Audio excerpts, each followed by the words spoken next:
Okay, so the video is called "You Don't Understand How Pay to Win Diablo Immortal is Pay to Win Discussion Part 1." That's the Gregg2g video that that Sloot watched that made him say that it has scummy MTX. I want to watch it because I want to see how bad it is. But the thing is, the guy also made 2 other videos where he says it's not that bad. Right? The guy has like a part 2 and a part 3. So it's like, is it bad or is it not bad? Right? Like, I don't know. About pay to win in Discord now and then, and basically every time that gets brought up, people only talk about offense and defense rating. And I keep trying to tell people through text that that's not the biggest pay to win issue, but it just doesn't seem to be getting through. So who's texting let's finally make a video on this. So yeah, offense and defense rating is very, very important. The most important stat in Diablo Immortal, more or less, unless you're in PvP, which then it's not that important.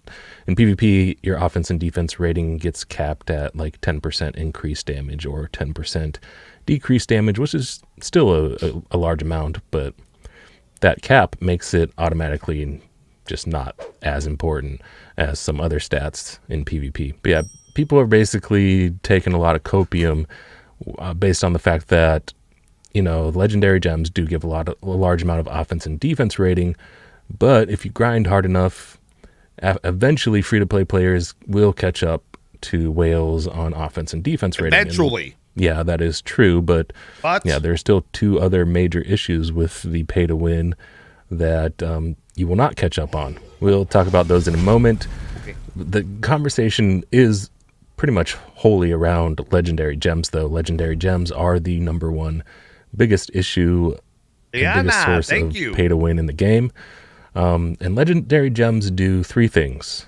They do raise, 4 things technically, but for the pay to win sake, we'll say 3 things. They raise your offense defense rating, they raise your damage in life, and they allow you to awaken your items that can give you like reduced cooldown or increased damage and that sort of thing. So offense and defense rating, yeah, if you grind hard enough, you probably can catch up to the whales on that. But the other 2 things that these legendary gems give, no amount of grinding is going to get you there. I have a few screenshots here I want to go over and have a look at with you guys. So we have Fishkeen here, a free-to-play player. Here are all his stats that he had in the beta. 3,500 offense defense rating, more or less, 3,500 damage, and 51,486 life. That's not a health. Had pretty decent upgrades on his gear, as you can see here. All level 17 on the primary gear, 8, 9, 10 on the secondary. Now let's go ahead and take a look at the whale. Unfortunately, when you inspect people in the game, you cannot see their offense and defense rating, but that's kind of pretty much irrelevant to the conversation. Show me the whale, baby. What do we got? But as you can see here, this whale has fewer upgrades for the most part, but 6,735 damage and 75,209 life. That's not a health. And that is the product of having, tons and tons of upgraded legendary gems, mostly rank 5 legendary gems. So this is something that no amount of grinding is really going to catch you up on unless the whale actually just quits playing the game. And in PvP especially, this is... You're right there? What? Oh. The #1 thing that's basically pay to win. You got a ton more damage, almost double the amount of damage, and a huge increase on life, 50% more life, give or take. And yeah, no one's talking about this. Like, everyone's forgotten completely that, legendary gems also increase your damage in life, and this does not get decreased at all in PvP. That's a big difference. So now we can go ahead and inspect the whale's gear, and we can see just how this is possible. So he has Chip of Stone Flesh, a 5-star gem, Howler's Call, another 5-star, Blood-Soaked Jade, Frozen Heart, a Blessing of the Worthy, all 5-star gems. And you see this line right here: increase base attributes on all equipped items by 35%. So that's huge. I'm wondering if he maybe did he talk to this whale? I would talk to this guy, like, yo, how much money did you spend, dog? attributes are the damage and what, life on how much? the items. So helmet has damage, chest has life, pants have life, main hand and offhand both have damage. And we're missing one of his pieces here, but it's not that important. So yeah, 35%, 35%, 35%, 40%, 35%. So this guy isn't even maxed, and he has this much more life and damage. Because, you know, legendary gems can go up to rank 10. That means you could have 6 slots with plus 50% stats on them, so plus 50% life and damage. So this guy could actually have a But what gems does the other guy have? That's what I want to know. Life and damage. How pleb is the other dude? He spends a little more money, you know? Like the free-to-play player. Yeah, for some reason, nobody's talking about this. They're like, why people don't think life and damage are important for some reason. Of course they're important. They're huge. And that's the number one source of pay to win for, you know, PvP at least. Of course, in PvE, if his offense-defense rating isn't high enough, his life and damage might not be doing as much, but still, like, this is huge. And this isn't even his final form. He's not at rank 10 in all slots yet. This isn't even his final form. You think this is high, just wait till you see a whale with all rank 10s. So, yeah, for some reason nobody's talking about this, but this is the number one source of pay to win right here. The offense defense rating, sure, you can, you know, take your copium and tell yourself that you can get more higher offense defense rating or catch up on offense and defensive rating, but yeah, that's not going to matter because you're not going to have all these. This to me is no different than Lost Ark, bro. Attributes. This is like exactly the same concept. 5-star gems in every slot and have them leveled up pretty well.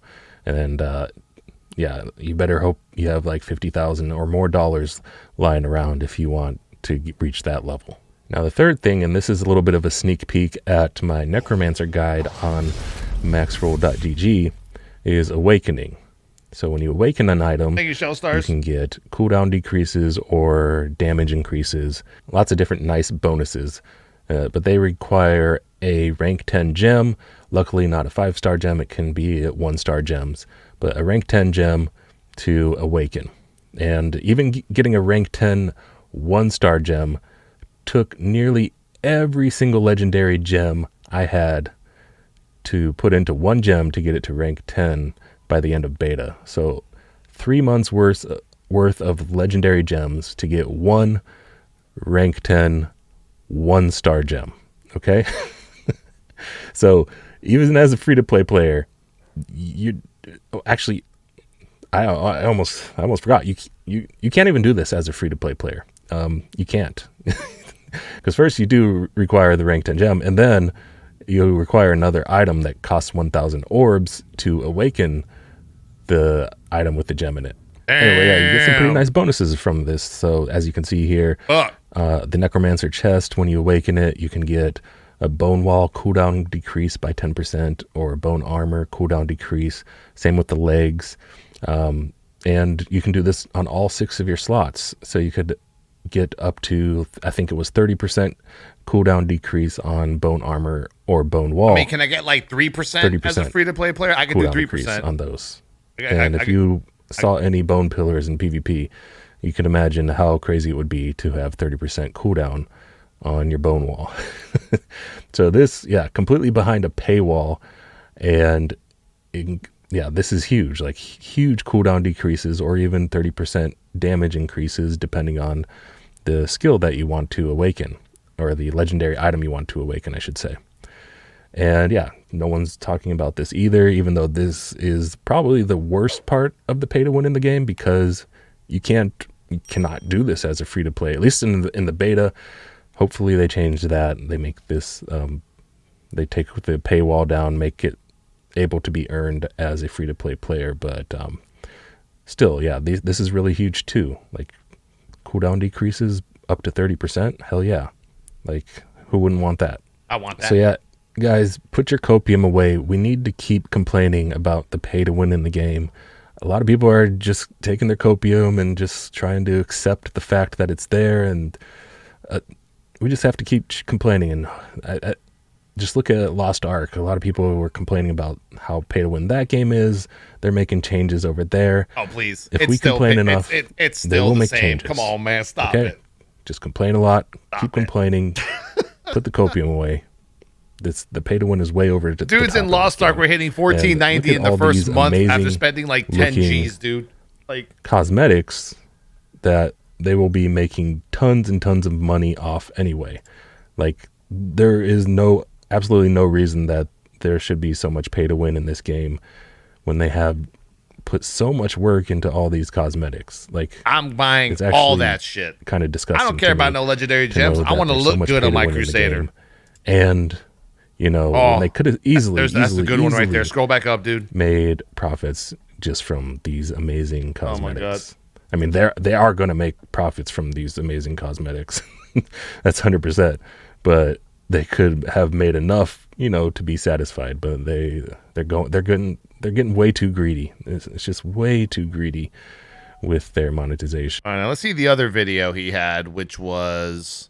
They're all short videos, so I like his videos because they're short and sweet. Some people would like fucking go on and on for like 5 fucking hours. This one says, so now you know how pay to win Immortal is, but all right, so I've shown but can you win without paying? All right, this is for a lot. This is for all you free to play players out there. Shown you how pay to win Diablo Immortal is, but can you actually still win without paying? The answer is yes, but it depends. Oh, yes. So we mentioned offense and defense rating in the very first video. I kind of brushed it over because the focus of that video was PvP. But let's actually go over what offense and defense rating does. So here in the max roll guide, it says whenever you attack in Diablo Immortal, your offense rating is compared to the monster's defense rating. If your offense rating is higher, you deal additional damage. If it's lower, you deal less damage. Your damage can be reduced or increased by up to 99%. And this effect is reduced. Wait, so in that previous video, he was talking about PvP? Is that what he was talking about? He just said that, right? So in the previous video, we were talking about PvP.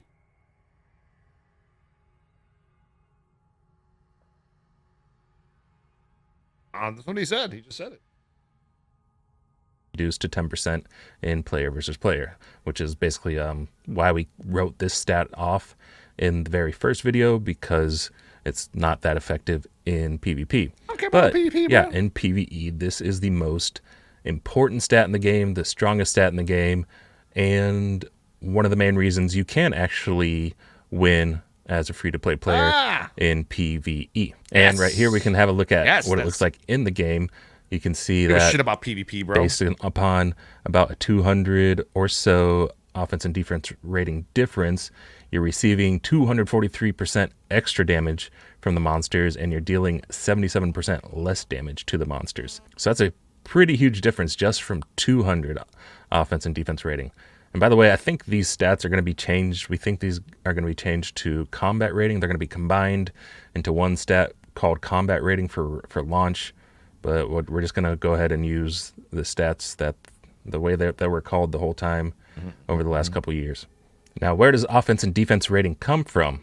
Because if you look at the gear, you don't see offense or defense rating anywhere.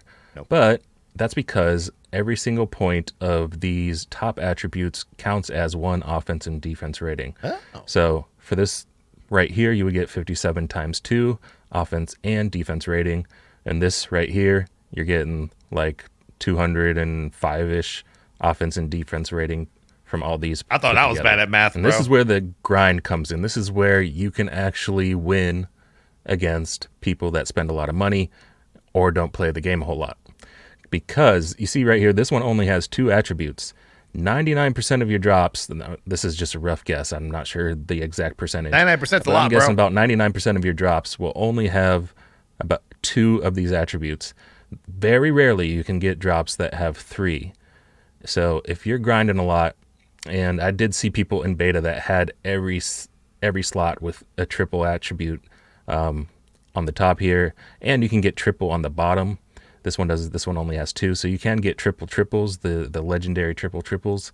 Those are extremely rare to get, but if you grind hard enough in the dungeon, I'm getting that shit day one. It's a possibility, and this is where the grinding aspect comes in, because yeah, you're gonna have to spend a lot of time grinding to get triple stat drops. And this goes for not just legendary items, but set items as well. You can get triples on set items. You can get in every single slot a possible triple, which would give you a huge boost and advantage on offense and defense rating. But if we go back and look at these 5-star gems, the bad news is they do have offense and defense rating on them.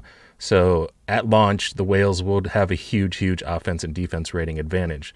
The good news is, over time, if these whales are not playing enough, you will catch up fairly quickly. Now, I've gone ahead here and made a chart with a few examples, and just to visualize how exactly this will play out over the months. We have a free-to-play Andy here. We have Battle Pass plus Trove Andy. We have Lazy Whale. And we have Kraken. The only difference, we have 8 hours a day on free-to-play, 8 hours a day on the Battle Pass, 2 to 3 hours on the Lazy Whale, and 8 hours a day on the Kraken. So playtime is obviously a big factor when you're trying to grind out those triples, right? All right, so let's go ahead and have a look. By July, Lazy Whale's still ahead, Kraken's way ahead. Free-to-play Andy's looking about 1,700 rating and 2,200 for Battle Pass Andy. I mean, I'm a Battle Pass Andy. Battle Pass Andy has already surpassed Lazy Whale at 3,200 rating. Battle Pass Andy, baby. And by October, free-to-play Andy has surpassed Lazy Whale at 4,400 rating. Most of you guys. And then by December, free-to-play Andy is getting more and more ahead of the Lazy Whale. Of course, playtime is king in this game for the most part. There's still this big gap between some of these, like, because the Battle Pass plus Trove Andy is not going to have a bunch of 5-star gems. They might have a few at this point, but they're not going to be able to upgrade them as much and everything. Oh, Kraken's like Mega Whale. As much as a Kraken will, or even a whale will. And keep in mind, I'm like the first Pass video Andy. where we talked about the Battle bonus Pass attributes, skins, bro. I'm good with that you get from these high rating 5-star gems. So this Lazy Whale is still going to be probably killing the free-to-play Andy, and I think probably the Battle Pass Andy as well, just based on the extra life and damage they have alone. But in PvE, free-to-play Andy at this point will be doing way better than the Lazy Whale, because as we saw in the screenshot earlier, 200 rating is a huge deal. So a 700 rating advantage. Free-to-play Andy is going to be doing very well compared to the Lazy Whale in PvE. See, all you guys got to do is play 8 hours a day from now to December. No big deal. Yeah, this is basically this gap right here. Of course, there's going to be cases where people 9 to 5 Diablo Immortal mode. A little bit more. There's going to be all kinds of other Andys in between, but this is going to be like the basic look of the game for the most part, and it's just mostly about playtime and a little bit about spending. So you might ask, what about player skill? Does player skill actually play into this? And yeah, it does to a point. You can see here the legendary Diablo 3 player Rob taking on a huge challenge rift with a 500 difference in offense and defense rating, taking 713% more damage and dealing 87% less damage. So yes, the skill can be a factor in this game, and up to about a 500 point. If you're on the same level as Rob here, you can That's definitely not go me. into a challenge rift like this and actually manage to clear it. Okay. With a huge rating disadvantage. All right, let me skip forward here. I want to see. I'm pretty sure he manages to clear this one. But yeah, like this is skill does play a pretty important role here. First of all, I would not play a barbarian. But again, 500 rating difference. That's going to be really tough to go against. And yeah, the Kraken is going to have that. Pretty much always have that about 800 to 1,000 rating on you, just because how much it costs to level up some of those 5-star gems. So yeah, a Kraken at this level would have just walked through this rift like it was nothing. So yeah, to a point you can kind of get up there and compete, but if you have a Kraken on your server, you're just not going to be able to compete with them, most likely. I'm not trying anyway, to. just a little bit further on that point. I'm not trying to compete with them. This is going to be rare. There's not going to be many like, Krakens. So you don't really have to worry about this situation that much. I think these 3 situations down here are going to be the most common. You're going to have lazy whales. You're going to have free-to-play Andes and Battle Pass Trove Andes that basically run the whole server. I know what that means. There might be a Kraken here and there. I doubt I'm there's not going sure to be a what that Kraken is on every server. So yeah, like overall, if the whales don't play, you will get an advantage over time.